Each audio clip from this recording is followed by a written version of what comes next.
Thanks, Father Peter, for starting us off. It's my job to give you a little bit of an academic introduction, and I'm going to tell you a little bit about Professor Smith's career. He is currently holding the Skirball Chair of Bible and Ancient Near East Studies at NYU. Prior to assuming that chair in 2000, he taught at St. Paul's Seminary, he taught at Yale University, and he taught down the street at St. Joe's for a number of years. He is a native of Washington, D.C., and a proud graduate of St. Anselm's Abbey School. He received his doctorate from Yale in West Semitic Languages and Bible. And he holds MAs in theology and other fields of biblical studies from Catholic University of America, from the Harvard Divinity School, and from Yale. He did his BA at Johns Hopkins. Mark's main fields of work have to do with the literature of the late Bronze Age and the religious culture of the late Bronze Age.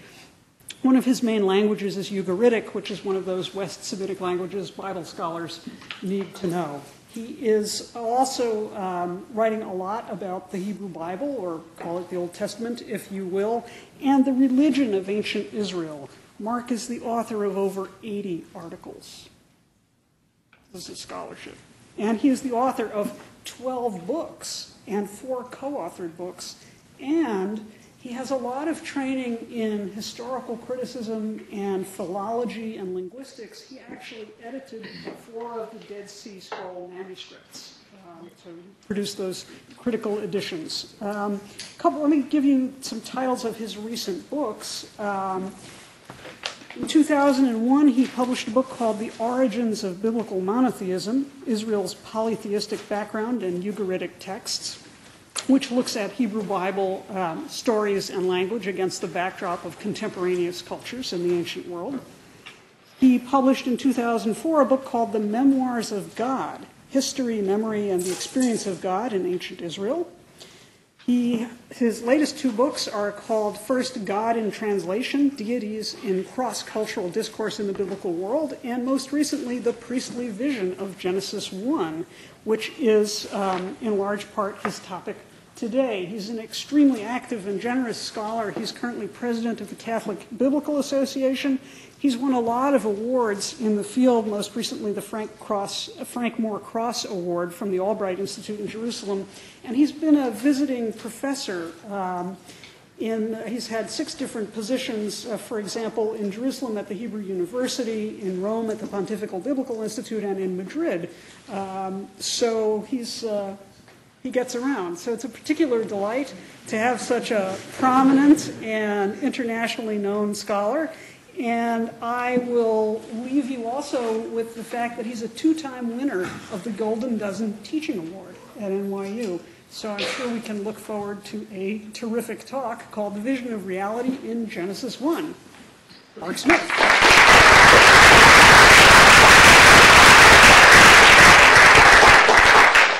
Well, I hope all of you have a handout, because the first thing I get to do is I get to put you to work. I want you to read the first 2 pages of the handout so that you know what I'm talking about, because not everybody said at lunchtime, I've got to read Genesis 1 before I go to that lecture, right? So there it is right in front of you. Start reading. I'm going to give you a minute or 2 to do that. And I want you to read as if you could answer questions if I ask you questions about it.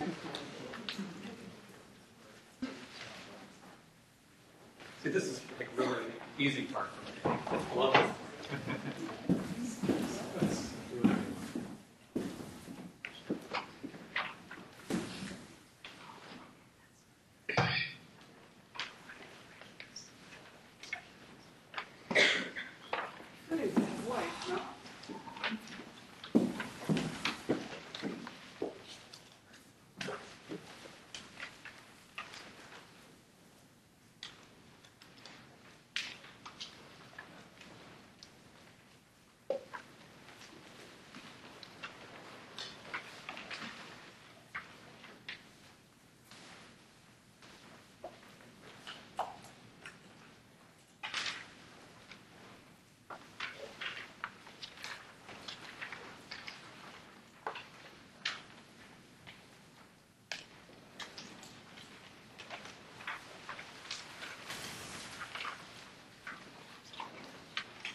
Okay, time's up.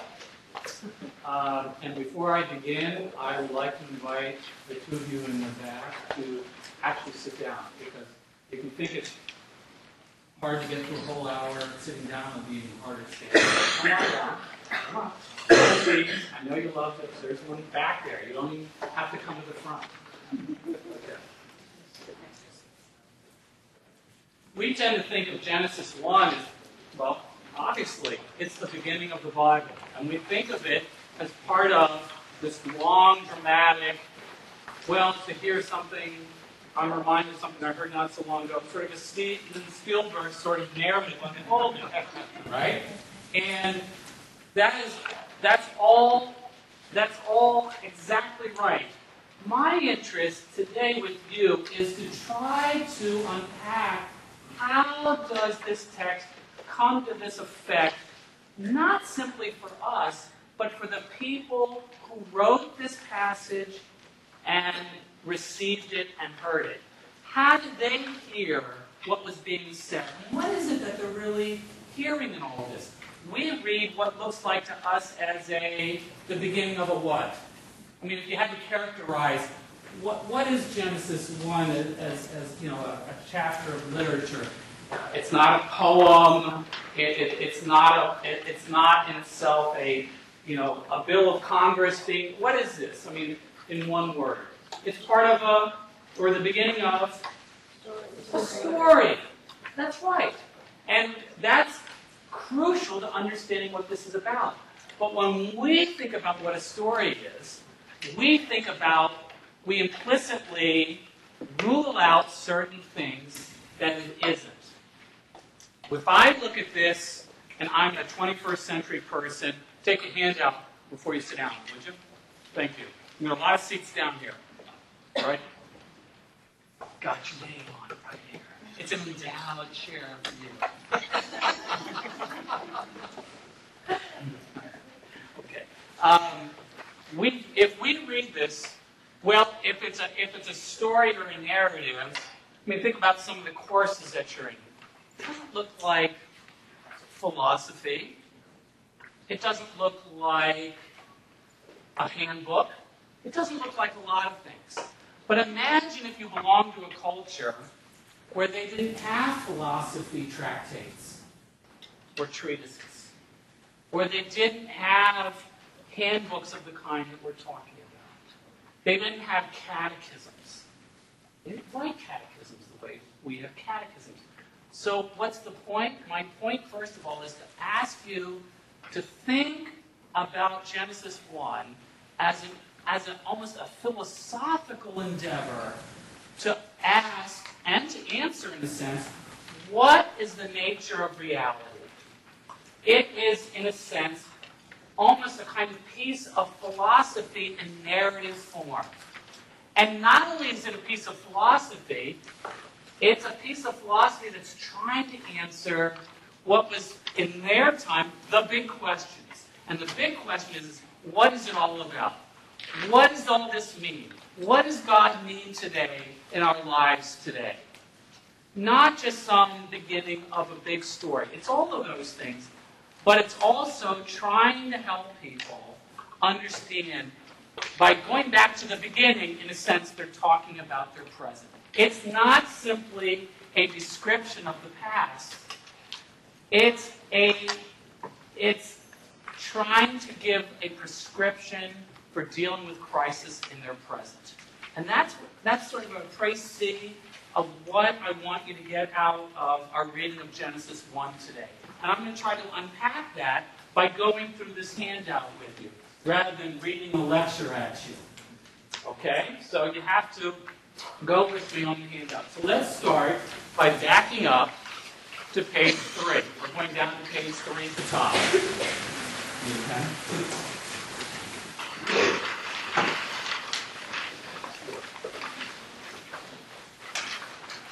So what I want to do is, I want you to do me a really big favor, just for this hour, and think of Genesis 1 not as the beginning.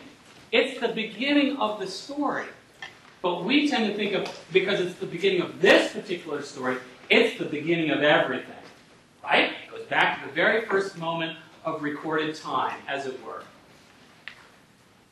I'm going to ask you instead to think of it, and we'll set that aside and we'll come back to that. But from the point of view of the author, what's the author doing in constructing and writing this first representation of recorded time? And how did that author do it? And why was that author doing it? So the first thing I want you to know is at the top of page 3. The Bible is full of creation texts. We tend to think of Genesis 1, it's the biblical creation story, as if there was never another one out there. Right? Because most of us have never even heard of another one. Why should we? We don't sit around, maybe you do, but not everybody sits around reading all of the parts of the Bible which may have creation texts in them. So I've listed very much at the top. We have allusions to the creation stories in the prophets. It is recounted, so we have sort of a short narrative version of the creation in various books, wisdom books like Proverbs and Job, and what's called Ben Sira in Hebrew. In Roman Catholic Bibles, this is Ecclesiasticus or Sirach. It's the creation story, in fact, is a topic in the Psalms. You say, how could it be in the Psalms? The Psalms are praise God, but they use the creation story as a way to praise God, and they recount it. We'll get to that in a moment with Psalm 74 in a moment, but it's a way of praising God for that creation. So what we really see when we look at the Bibles, we actually have a lot of different creation texts. And not only that, they're not all the same. They differ in some significant ways.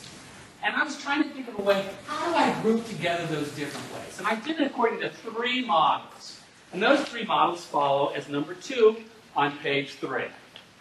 So the first model is Psalm 74.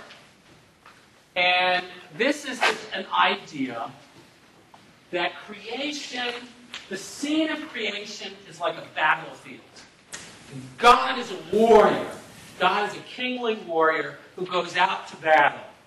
Yet God, my king, is of old, this is verse 12, working salvation in the midst of the earth. You scattered sea. The sea is a cosmic enemy. You have to think of like Beowulf, but bigger, really big.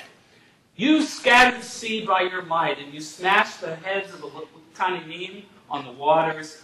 You crushed the heads of Leviathan, and you made them into food for the work of sea beasts. It's a problem verse. You split open the springs and the brooks. You dried up the mighty rivers. Yours the day, yours too the night. You established the luminary of the sun. You fixed all the boundaries of the earth. Summer and winter you fashioned. So what's happening in this model is God is a warrior, goes out to battle against the cosmic waters that are there, that sea with a capital S, who's actually an actual name of a god in pre-Israelite mythology. And God defeats this monster, sea, and his pals, Tani, Neem, and Leviathan. You've heard of the word Leviathan, maybe. And in the wake of that, then God issues in creation. So that's the first model. The second model is really different, although biblical texts sometimes will combine more than one model. The second one is the idea that the universe, or the cosmos, to use the Greek term there, it's like a giant building site.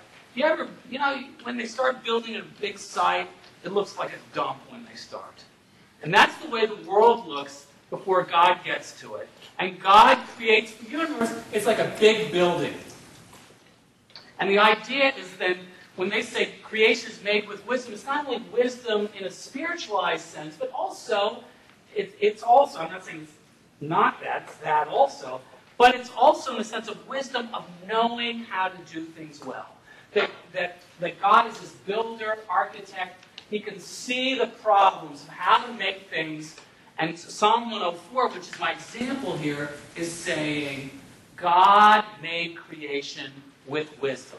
It's not that he went out and beat the crap out of the cosmic sea and then made creation, but simply the waters are there, and then God is going to sink the foundations in the ground and build on up from there. And I've got that text. I think it's here. I'm just going to give you a little bit of the flavor from page 5 on. Just get the flavor of that text.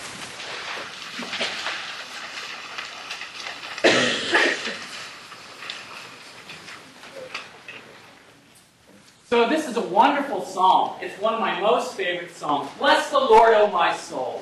The speaker is actually talking to himself in a sense to sort of rouse himself to praise God. I mean, what a wonderful notion. You're almost your best helper in praising God. I mean, it may sound a little funny to us, but it didn't sound funny to them.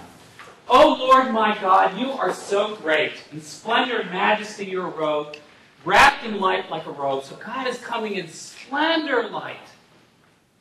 You spread the heavens like a tent curtain. You put beams in the waters. So God's a builder in this psalm. It's not like Psalm 74 at all, where he's fighting and all that. And then in verse 5, he established the earth on its foundations. So now he's built the foundations so that it's not going to shake. When they say shake, they don't really only mean architecturally want to be solid, but also the sense of that the world is on a good footing with God and against whatever might threaten things, that the world would not totter. All right, let's turn the page to the top of page 6.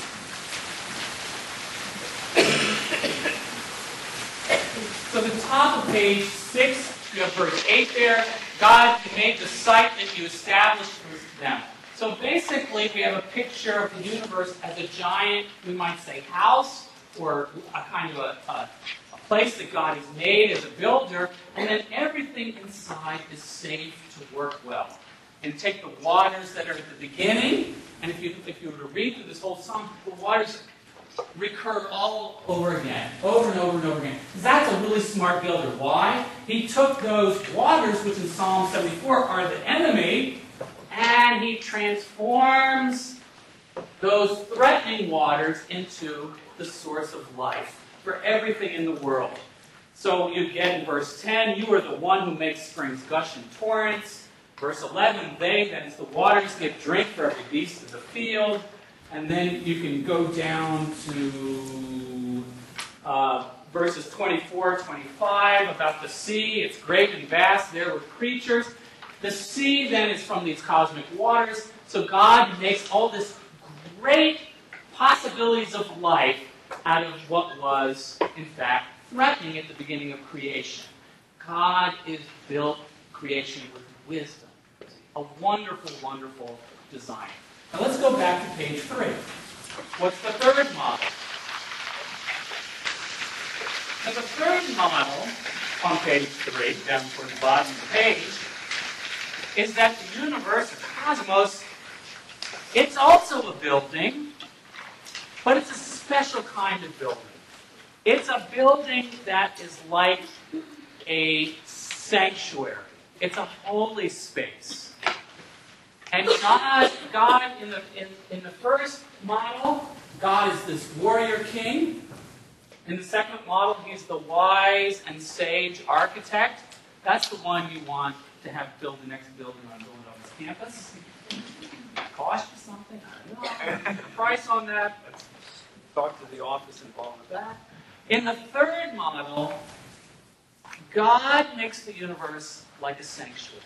And what I'm going to suggest is there are certain hints in this text that suggest that for this author, who is said to be, have any of you started any Bible classes? How many of you, do you have anybody in Bible classes here?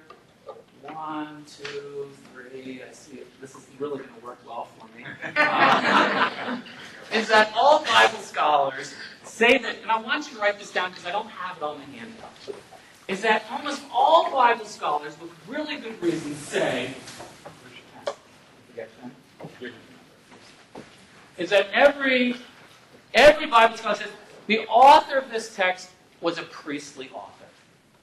He was a priest. And they largely say that because the theme of the Sabbath, which occurs on day 7, in the Bible texts themselves, are almost uniformly associated with the priesthood. And there actually are some other signs. Remember day 4? See, I told her I was going to ask questions. Day 4, I don't remember. On day 4, God makes the lights in the sky. But what are they for? What does it say that they're for? It says something like, I don't know, this translation, which I'm not that kept up on, this is on page 1, verse 14, says, let there be lights in the firmament of the heavens to separate the day from the night, and let them be for signs and seasons and days and years. Now, what this translation doesn't tell you is that what we need from priests, he's talking about the cultic calendar. He's talking about the calendar of the religious holidays.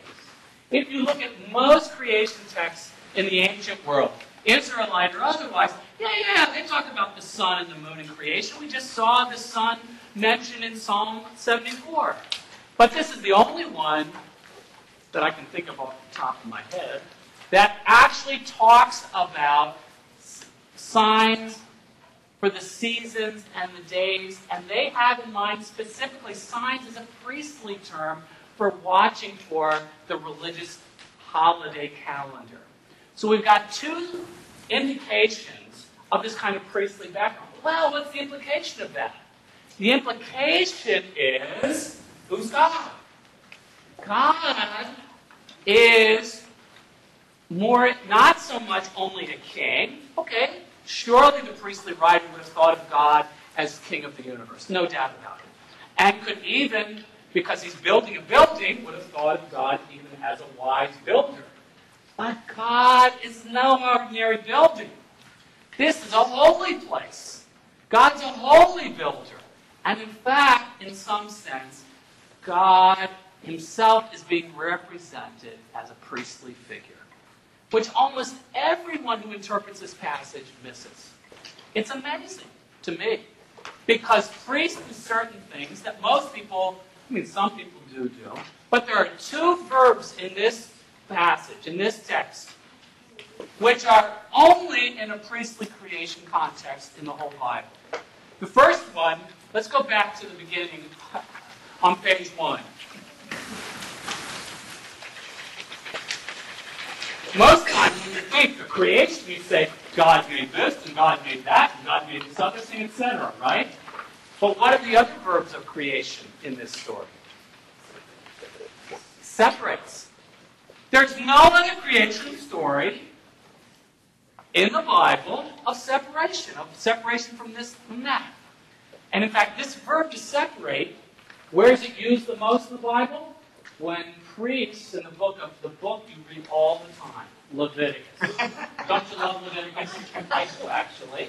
I do like Leviticus, but it's not everybody's favorite. Some people prefer Philemon. I don't know. Go figure. Okay, so Leviticus is really kind of a handbook of priestly understanding of sacrifices and priestly garments and so on. But one of the things it's always talking about is keeping proper order of separation, of pure from impure, of holy from unholy. And this passage takes that priestly vision of how you keep order in the Jerusalem temple. They're priests, that's what they do. That's where their paycheck comes from, the Jerusalem temple. And they have this vision of this creation in the image and likeness of the Jerusalem temple.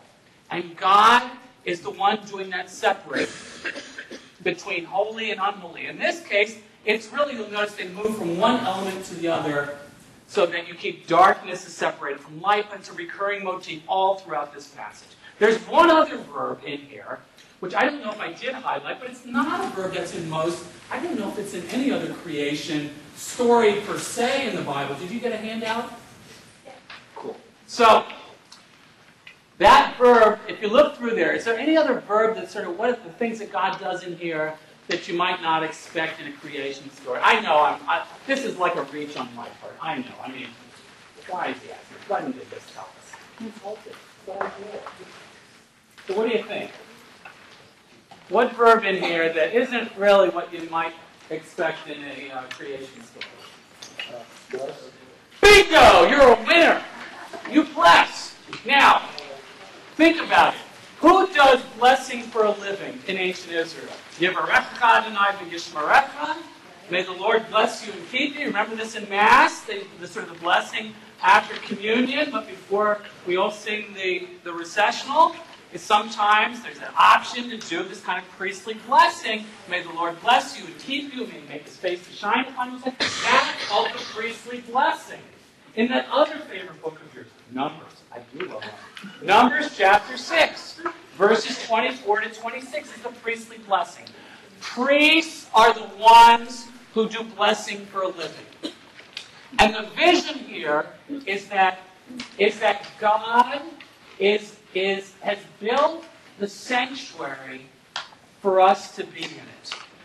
And God is the priest who mediates the blessings of the universe to us in the sanctuary space in which we can be, in a sense, permanently, in a sense, in sanctuary with God.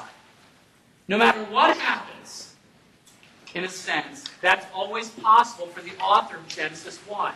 Because the author of Genesis 1, from where I'm sitting, has taken these three different models of battlefield, of building, and then of sanctuary, and he sort of put them all together to speak to a world situation which looks, I would say, like what verse 2 says. Look at verse 2 again on page 1.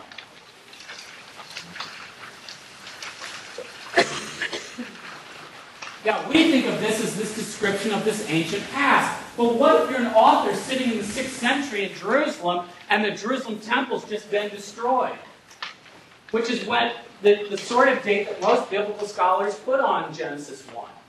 I'm not saying it's rock. It's not like it's science and I can prove it. I'm not that interested in trying to prove it. What I am trying to say is they were trying to create a powerful vision of how to have life with God in the middle of a society in crisis. Something that I think really should speak to people in almost every generation. And what do they see? They're using the past and the description of the past almost as a kind of template for talking about the way they see things at the present. When this author writes verse 2, that author is describing his own world. He looks out and he feels, you have to remember these Israelites, Jerusalem is burned to the ground, the temple is burned to the ground, and huge numbers of people were slaughtered in that siege of Jerusalem. And only a very limited number of people made it so that they could become slaves or extremely put upon people in Babylon. They look out and the earth was without form.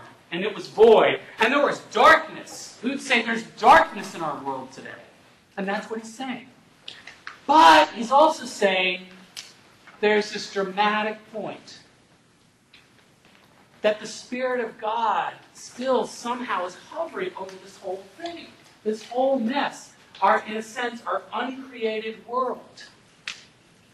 And is trying to tell us that no matter what this world comes to, in a sense, no matter how much of a, as the Hebrew says, tohu vavohu, form and, what do I have, form, without form and void, I like to translate void and vacuum, is that world is never beyond God's power or God's hand. That God will, not only can do it, but God will do it. Now let's back up a little bit to see how this unpacks over the course of our text a little bit. Let's turn to page 4, please.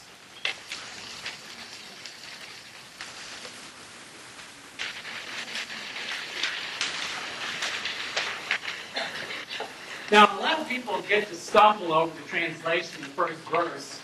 And the biggest problem I've decided with translating the first verse is, well, it's the English just gets in the way. It isn't the Hebrew that's a problem. It's the English. And I know that sounds funny to say that, but every language has its contours, its limitations, and the things it's really rich in, and the things it's not very rich in. And one of the things that English doesn't do very well are certain kinds of clauses that Hebrew does do very well. But beginning in, I don't know, after the time of the Hebrew Bible, really, translators get a hold of it, and they start doing things like translating, in the beginning, God made the heavens and the earth, right? Sound familiar? Right, that's King James. And who doesn't love King James? I love King James, even when it's wrong. And this is one of those times. So King James has been followed by everybody forever. But already in the Middle Ages, traditional Jewish commentators such as Rashi and others recognized that, in fact, that really might be swell English. Actually, Rashi didn't know English, so he wouldn't have said it that way. But it's not very good Hebrew. The Hebrew is not in the beginning. There's no the in the text. There isn't. There's just no the. I mean, I've studied Hebrew for a little while, and there's no the there. You have to go with me on this, okay? But, it's a funny thing. I appreciate that. You say, I believe that. I will tell you one thing, though, is that there's a way in which I don't want anybody to believe anything I say. I want them to understand it. I'm not a priest. I'm not a rabbi. I'm not a minister. I'm a university professor. And the only thing I want people to do is to understand why do I say what I say and be prepared to scrutinize what I say. I almost don't want you to believe me. But for this moment, I'll take it. Okay? Good. So the problem is that the construction in Hebrew is so complicated to explain to people who've never taken any Hebrew that it's difficult. But I would say the easiest thing to tell you is that it's a clause that begins with when. And it's like a when-then sentence with a little parenthesis in between. This is actually a very traditional style of creation stories in the ancient Near East. They almost all start, when such and such was going on at the beginning, then the following things happened. So the first main verb of the Bible, that is, it governs a whole sentence. I know what sounds like it isn't until verse 3. Wow, that's a long sentence. You'd think God was a German or something. Long verb at the end, Oh. Bursting taller. Anyway. So I'm going to a conference in Germany in a couple of weeks, so I'm thinking about these things. I apologize. So the first main verb is God said. That's the first main verb, really, of the Bible. Because what they want you to say is, the first verse is saying, at the time when all this was about to take place, and by the way, that's verse 2 is the by the way. By the way, in verse 2, this is the way things kind of looked at that time. Then God started to do it all in verse 3. Now there's a lot of really important implications that flow from the grammar. It's like the last thing you wanted to hear was a grammar lesson about the Hebrew.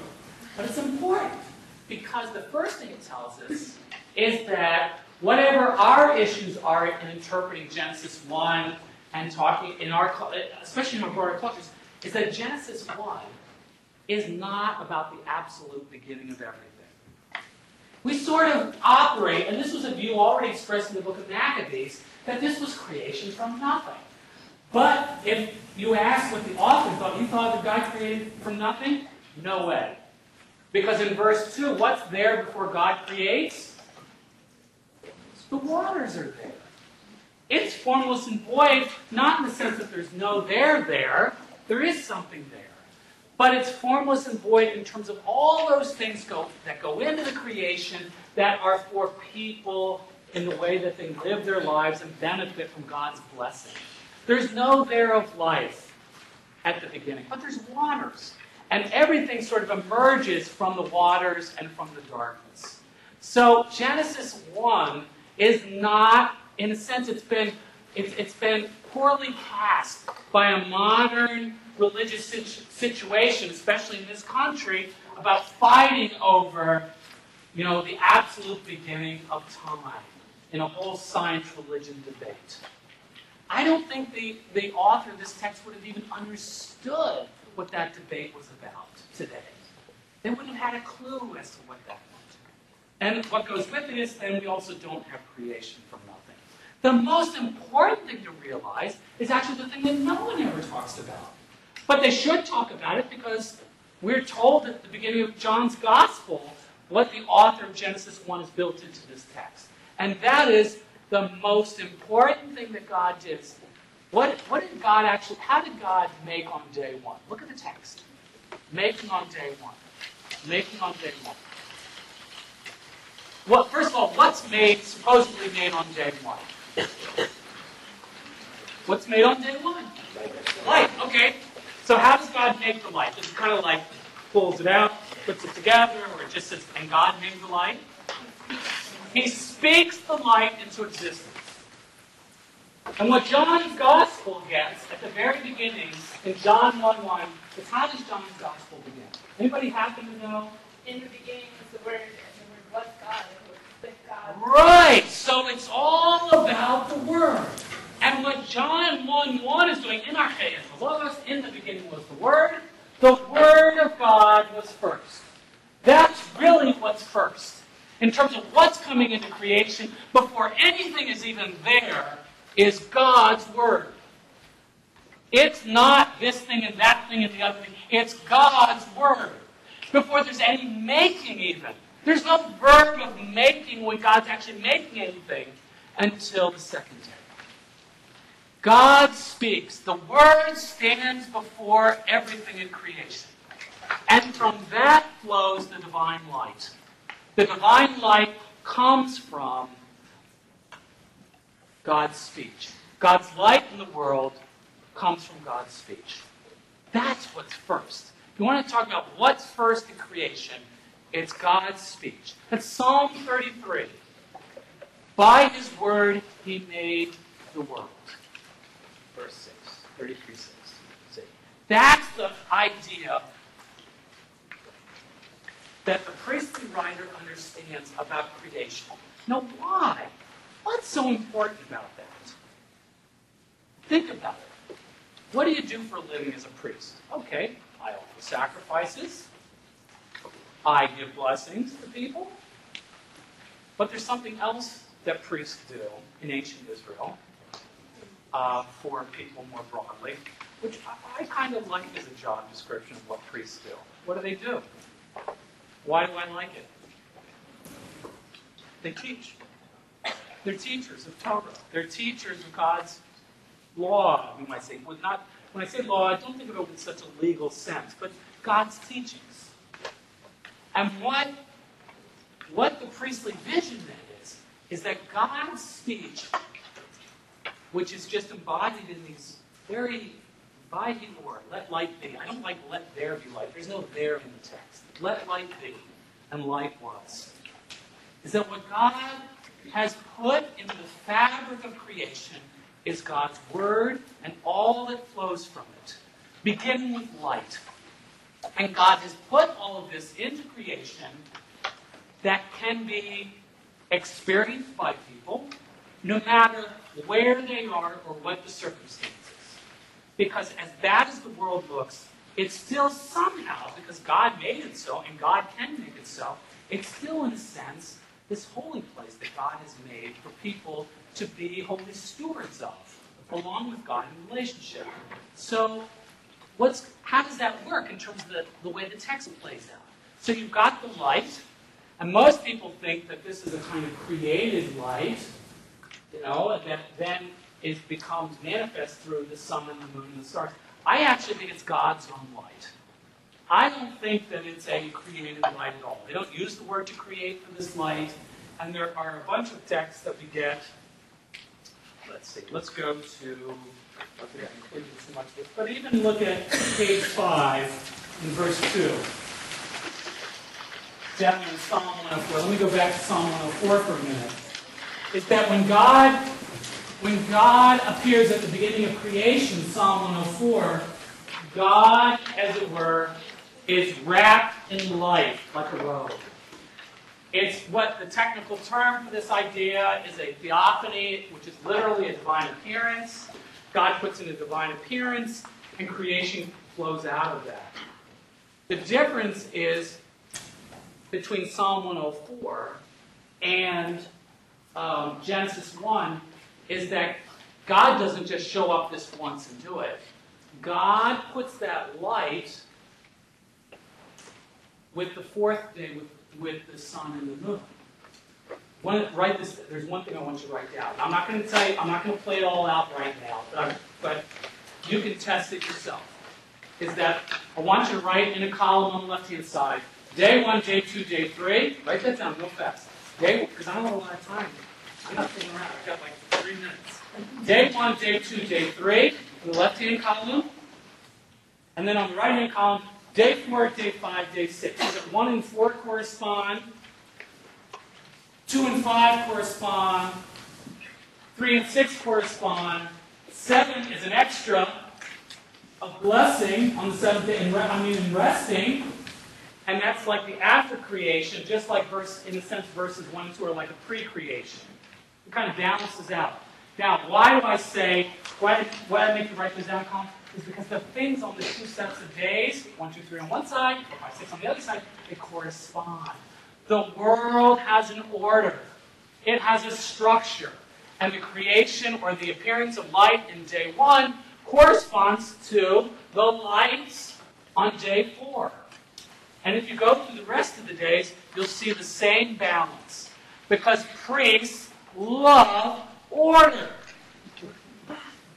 They love order. It's architectural, sacrificial. The whole thing works for the priesthood in ancient Israel.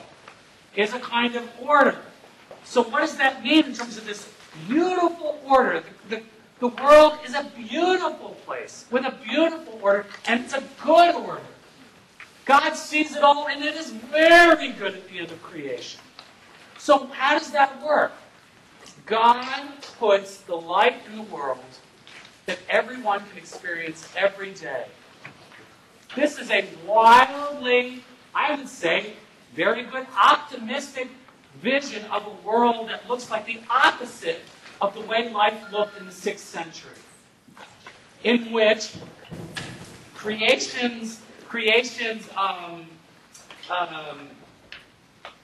it's almost it's the miracle of the ordinary, that the way God made things is with us all the time. We don't have to find something extraordinary to find what God wants us to find. It's built there, in a sense, in the order of divine speech, divine light in the world, and what flows from that in terms of the human participation in this, for the author of Genesis 1, is the Shabbat and the religious calendar, etc. That these are things you can do no matter where you are, no matter how bad the world is, that ultimately, whether you like it or not, in a sense, the author is saying is that you live in God's sanctuary with God. And that's the vision of reality that Genesis 1 offers to its readers in what I think is an incredibly dramatic opening to the whole of the Bible. And I think I'll stop with that. Thank you.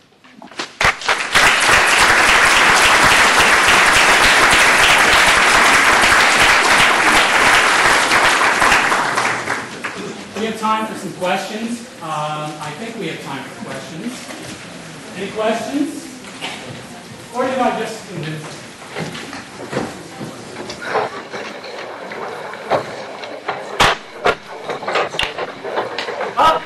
Please, yes. You were talking earlier about how Genesis 1 conveys this concept of the earth as a sanctuary.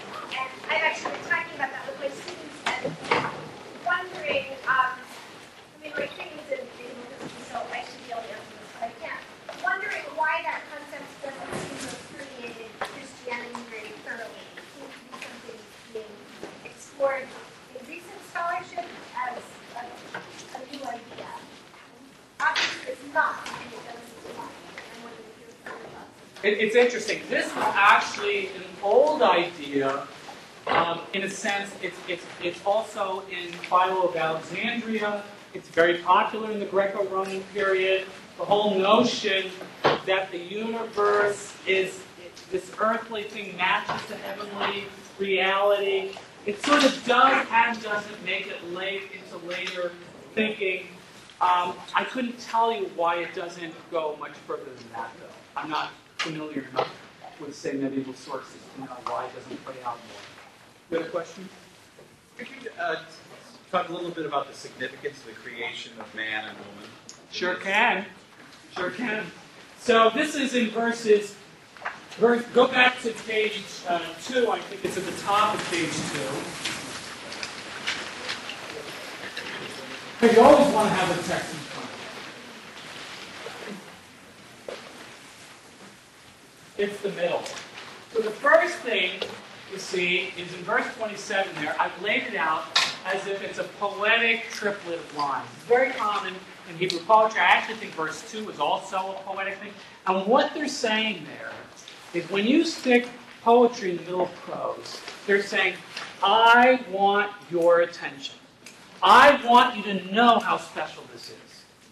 This is the first thing, is that it's the only part of creation in this account that gets the poetic treatment. In other words, creation is not simply a prosaic thing at all. It's special. The second thing is, what does it mean to have these lines in poetic? Parallelism is what Bible scholars call it. That means that different words in different parts of each sentence match each other as you move from line to line.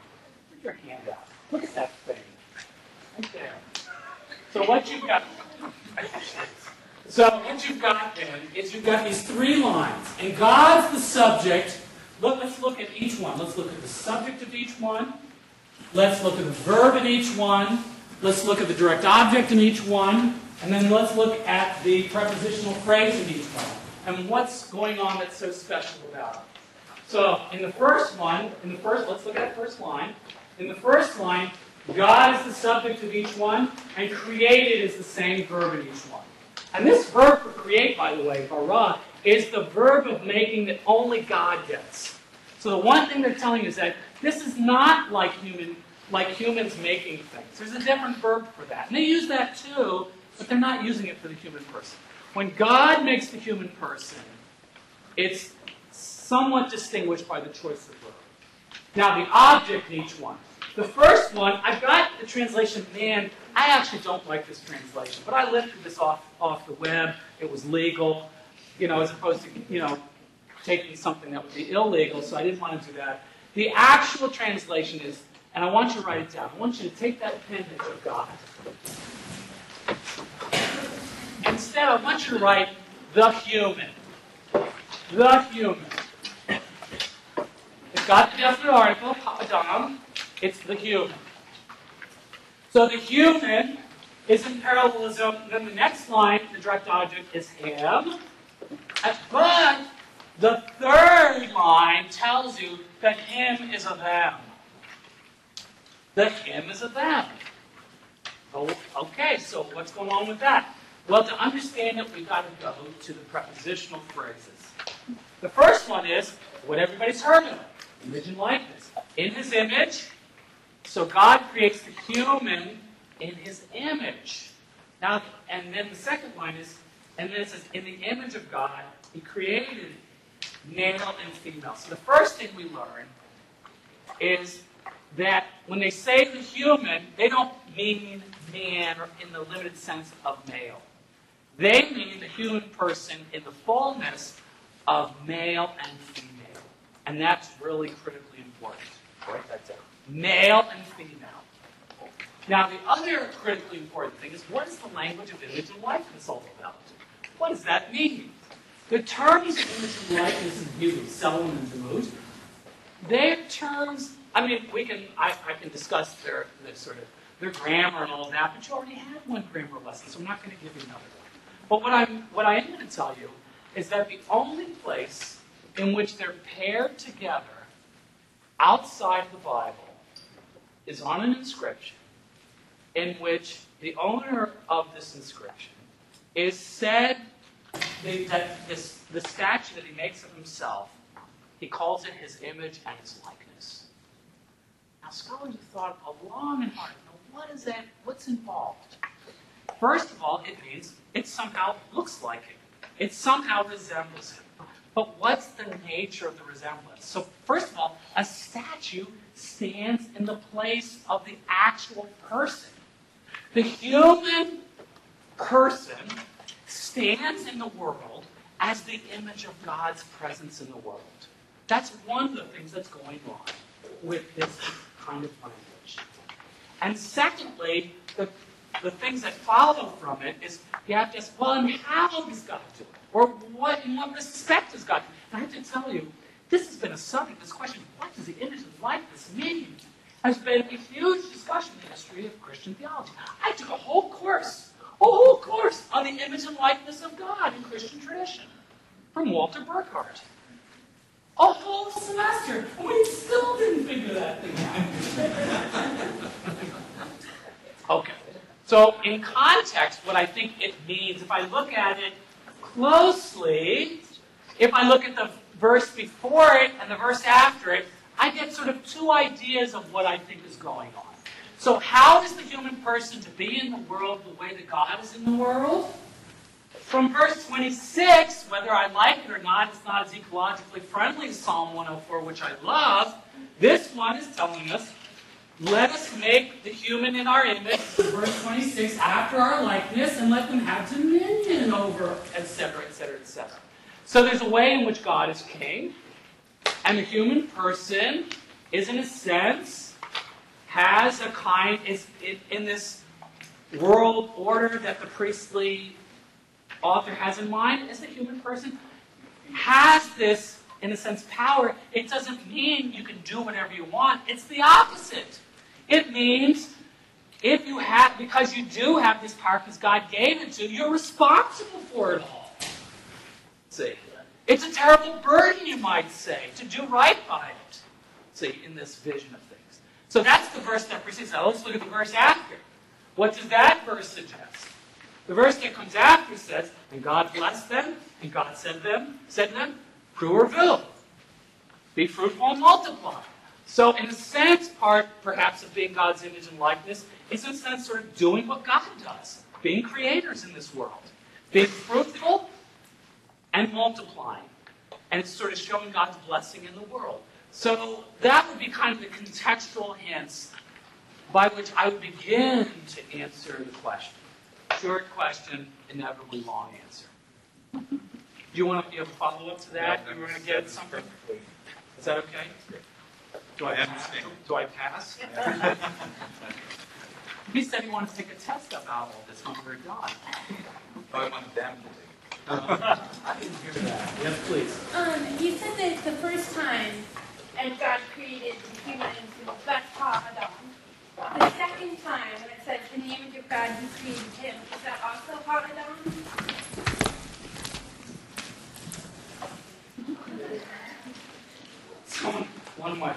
I was doing adult ed thing once, and one of the people said,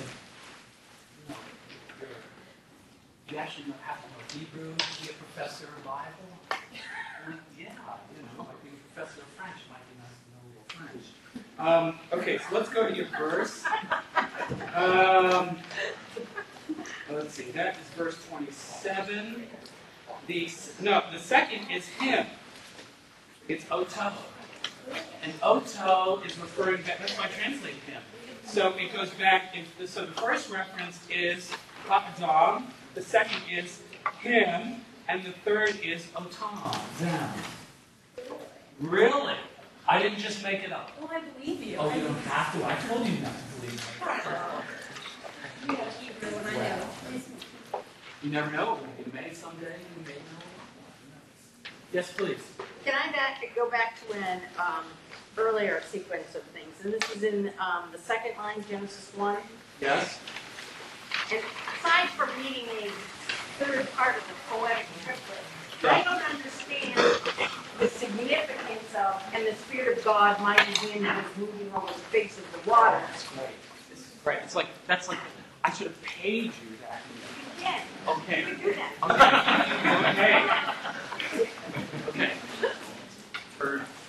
Okay, so why? What's going on with that? So one thing there are like two things you have to know. The first is let's say we're all ancient Israelites. Go with me. Okay. We're all ancient Israelites here. And let's assume something that most Bible scholars think, which is most Bible scholars think that the story of creation that most Israelites would have heard of before. Remember, you're going with me, Genesis 1, an historical. Most people probably, the version they probably knew was the battle version. So the wisdom thing is really wisdom writers' take on creation. But the battle one, because God is king, is something that everybody shares in ancient Israel, and it's the most commonly found idea of creation in the Bible, is the battle one. It's like the action story version. Everybody likes a good action story. God goes up and beats the world. Okay, so let's say you're the audience for this, and this priestly writer comes out. And the priestly writer says, I've got a creation for you. So everybody's quiet. And he says, when God began to create the heaven and the earth, it causes everything. And he says, the earth was unformed and void. They said, come on, let's get on with it. Let's get to the action. With darkness over the surface of the and the wind from God sweeping over the earth. What's the first thing that audience then expects? You've got the wind of God. You've got the waters there. What's the next thing that Israelites expect? Bam! That God is now ready to beat the crap out of the waters. No, says the priestly author. No, you've got it all wrong. God is the power beyond power. There are no competitors to God in the world, no matter how bad it looks. The Babylonians have taken us into captivity. No matter what happens, God is the power beyond all power. There is no waters or anything in reality that could even offer the least resistance to God. God but speaks, and it is. There's no battle. So that's the first part of the answer. And the second is the word ruach, is the word spirit.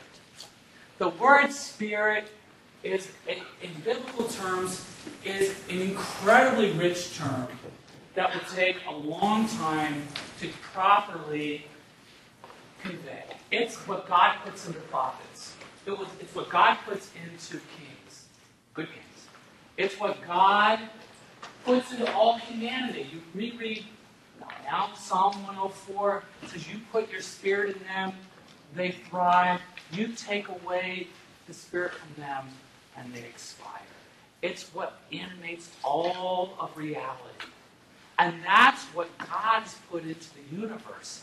And that's what the third line in that verse is talking about. You have to understand that almost every verse, or even part of a verse, has a little story to it that is building this giant, giant picture of reflection on all of reality. And that's what Ruach is doing, I think, in this verse. Both the negative side, what it's avoiding, but also what it is saying at the same time. Is that close enough? Okay. Unless there are any other questions, I think we're out of time, but I want to thank you for coming.